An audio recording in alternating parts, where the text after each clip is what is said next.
এটা ছিল ঈদের লাস্ট শপিং। তো এতদিন কী কী শপিং করলাম সেটা তো দেখাতে পারিনি, কিন্তু আজকে কিছু ড্রেস নিয়েছিলাম, সেগুলো টাইল দিচ্ছিলাম, ভাবলাম শেয়ার করে দিই। আর এতদিন কী কী শপিং করলাম সেটা একটা আলাদা সেপারেটেড ভিডিও আসছে, সেটাতে সবটা শেয়ার করবো। এই যে হোয়াইট ফর্মাল শার্টটা, এটা আমার জাস্ট ওয়াও লেগেছিলো। তারপরে এই টি শার্টটা জানি না আমাকে পরে কেমন লাগছে, কিন্তু আমার খুব একটা পছন্দ হয়নি। তারপরে এই প্যান্টটা আমার কী যে ভালো লেগেছিলো, আমার তো খুলতেই ইচ্ছা করছিল না, এই প্যান্টটা নিয়ে নিয়েছিলাম, কিন্তু টি শার্টটা আমার অনেকটাই শর্ট হয়েছিল।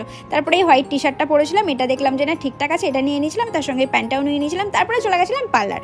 আমরা মেয়েরা বাড়ি থেকে এক ভেবে যাই, কিন্তু ওখানে গিয়ে আরেক হয়। আমি ভেবে গেছিলাম জাস্ট আইব্রো করবো, কিন্তু ওখানে যাওয়ার পরে ম্যাম এটা করুন সেটা করুন, এটা আপনার সঙ্গে খুব ভালো যাবে, এটা এই হবে ওটা ওই হবে। তো তারপরে আমাদের মাইন্ড চেঞ্জ হয়ে গেল। তো আমরা হেয়ার কাট করে নিলাম, স্পা করে নিলাম। আমার সঙ্গে 2 বোন ছিল, ওরাও হেয়ার কাট করে নিল, স্পা করে নিল। তারপরে আমার কাছে তো যতক্ষণ টাকা ছিল আমি মন প্রাণ ভরে শপিং করেছি। তোমাদের কেমন কি কাটলো, তোমরা কতটা শপিং করেছো, কটা ড্রেস হলো, অবশ্যই কিন্তু আমাকে কমেন্টে জানিও। তো আসছি নেক্সট ভিডিওর সঙ্গে, ততক্ষণের জন্য বাই।